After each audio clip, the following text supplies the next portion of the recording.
Suppose এটা orbital আছে, এটা ইথিন মলিকুল, এটা ইথিন মলিকুল। সো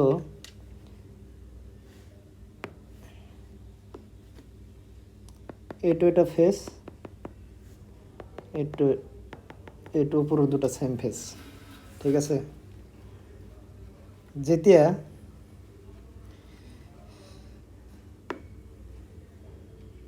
এইটো উপৰটো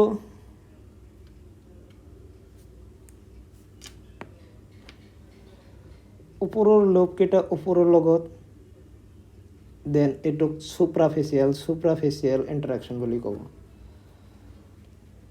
তলৰ লোবটো যদি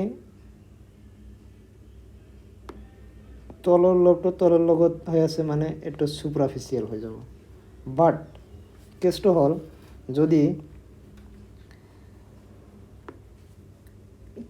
ওপৰৰ লোবটো যাই কিনে তলৰটো লোবত, মানে এইটো অপজিট যদি যাই কিনে ইণ্টাৰেকশ্যন হয়, দেন এইটো এণ্ট্ৰাফেচিয়েল বুলি ক'ব। সেম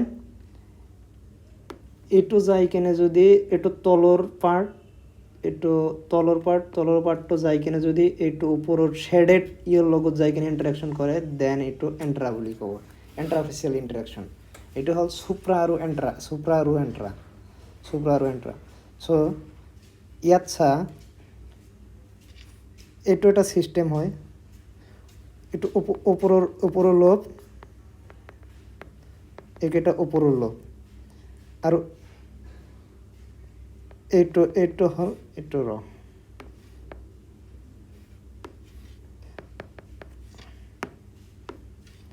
এইটো হ'ল বেলেগ মলিকুল, ঠিক আছে। তো এইটোৰ লগত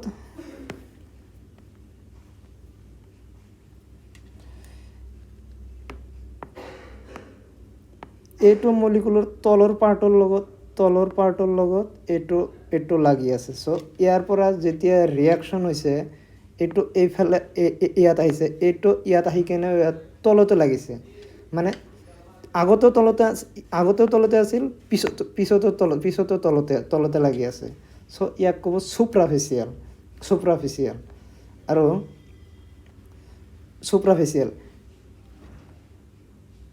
আৰু তোৰ এইটো ডায়েগ্ৰামত চা, এইটো আছিলে, এইটো তলৰ পাৰ্টটোত লাগি আছিলে, এইটো পাৰ্ট, এই পাৰ্টটো যাই কেনে ইয়াত ওপৰৰ পাৰ্টত লাগি গ'ল, মানে অপজিট লোবত লাগি গ'ল। তলত আছিলে, যাই কিনে লাগি গ'ল ওপৰত, ইয়াত চা। চ' ইয়াক এণ্ট্ৰাফেচিয়েল ইণ্টাৰেকশ্যন বুলি কোৱা হয়, ঠিক আছে।